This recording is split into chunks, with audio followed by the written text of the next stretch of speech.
एक बहुत ही विशाल और रहस्यमयी जंगल के बीच, जहां सूरज की किरणें मखमली घास पर सोने की तरह चमकती थीं, बन्नी नाम का एक नन्हा और बहुत ही साहसी खरगोश रहता था।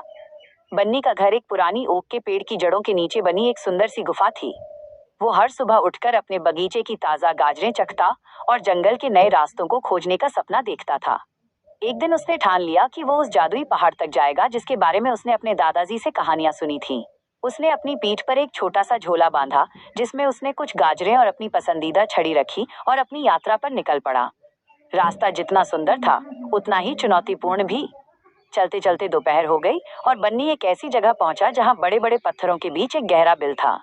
वहां से उसे सिसकने की आवाज सुनाई दी। बन्नी ने झुककर देखा तो पाया कि एक नन्हा चूहा एक नुकीले पत्थर के पीछे फंसा हुआ है। वो चूहा इतना कमजोर था कि उसका शरीर कांप रहा था। बन्नी ने तुरंत अपना झोला खोला, लेकिन चूहा इतनी गहराई में था कि उसका हाथ वहां तक नहीं पहुंच पा रहा था। तब बन्नी ने अपनी बुद्धि का परिचय दिया। उसने अपनी छड़ी के सिरे पर एक रसीली गाजर बांधी और उसे धीरे धीरे नीचे उतारा। चूहे ने जैसे ही गाजर देखी, उसकी जान में जान आई। उसने पेट भर खाना खाया और बन्नी की मदद से सुरक्षित बाहर निकल आया। बन्नी और चूहे की ये दोस्ती देखकर प्रकृति भी मुस्कुरा उठी। तभी अचानक हवा चलने लगी और चारों तरफ नीली रोशनी बिखर गई। उनके सामने एक नन्ही जादुई परी प्रकट हुई, जिसकी पोशाक सितारों जैसी चमक रही थी। परी के हाथ में एक दिव्य लालटेन थी, जो कभी नहीं बुझती थी। परी ने कोमल स्वर में कहा, बन्नी, इस निर्जन रास्ते पर तुमने जिस तरह इस छोटे जीव की मदद की है, वो तुम्हारी महानता को दर्शाता है। परी की बात खत्म होते ही पास ही बह रही एक प्राचीन नदी के पानी में लहरें उठी और एक दयालु चेहरा उभर आया। वो नदी की आत्मा थी, जिसने अपनी लहरों से एक पुल बनाया ताकि बन्नी और चूहा सुरक्षित दूसरी तरफ जा सकें। रात का अंधेरा गहराने लगा था और घने पेड़ों के बीच रास्ता दिखना बंद हो गया था। लेकिन बन्नी और चूहा अब डरे हुए नहीं थे। परी की लालटेन उनके आगे आगे रोशनी फैला रही थी और हजारों जुगनू उनके चारों तरफ एक सुरक्षा घेरा बनाकर चल रहे थे।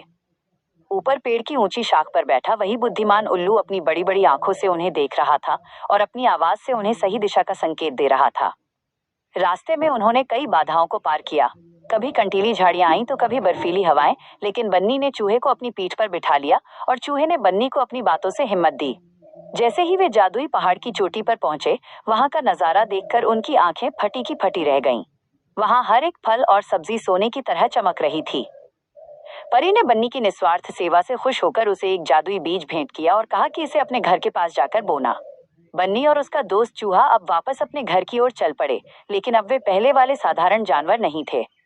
उन्होंने सीख लिया था कि सबसे बड़ा जादू किसी के काम आना है। जब बन्नी अपनी गुफा में लौटा तो उसने वो बीज बोया, जिससे पूरे जंगल में कभी न खत्म होने वाली मीठी गाजरों का एक विशाल और चमत्कारी बाग उगाया। उस दिन के बाद से जंगल का कोई भी प्राणी कभी भूखा नहीं रहा और बन्नी व चूहे की वीरता की कहानी हर पेड़ पौधे ने हवाओं के साथ मिलकर पूरे संसार को सुनाई। इस कहानी में एक नया मोड़ तब आया जब बन्नी और चूहे ने अपने इस नए बाग की रखवाली शुरू की। जल्द ही इस जादुई बाग की खुशबू दूर दराज के इलाकों तक पहुंच गई, जिससे जंगल के वे जानवर भी वहां खींचे चले आए जो कभी एक दूसरे के दुश्मन हुआ करते थे।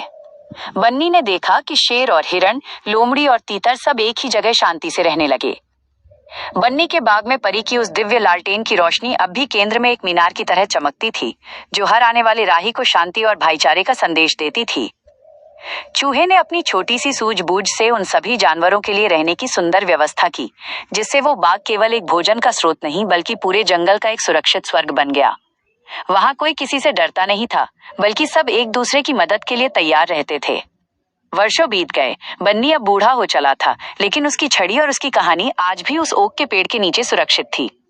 जंगल के नन्हे खरगोश और चूहे आज भी उस जादुई पहाड़ की ओर देखते हैं और बन्नी की उस यात्रा को याद करते हैं जिसने नफरत को खत्म कर दिया था। बुद्धिमान उल्लू की अगली पीढ़ी आज भी रात के सन्नाटे में वही वीरता के गीत गाती है और सितारों को देखकर बन्नी की यादों को ताजा करती है। ये कहानी हमें सिखाती है कि एक छोटा सा दयालु कार्य केवल एक व्यक्ति का पेट नहीं भरता, बल्कि वो आने वाली पीढ़ियों के लिए एक ऐसा रास्ता बना देता है जहाँ प्रेम और सहयोग ही जीवन का असली आधार बन जाते हैं। बन्नी का वो छोटा सा बीज आज एक विशाल वन बन चुका है, जहां आज भी हवाओं में परी की मुस्कुराहट और बहती नदी की मधुर आवाज सुनाई देती है। ये बाग आज भी उन सभी के लिए खुला है जो दिल में दया और दूसरों के लिए प्रेम रखते हैं।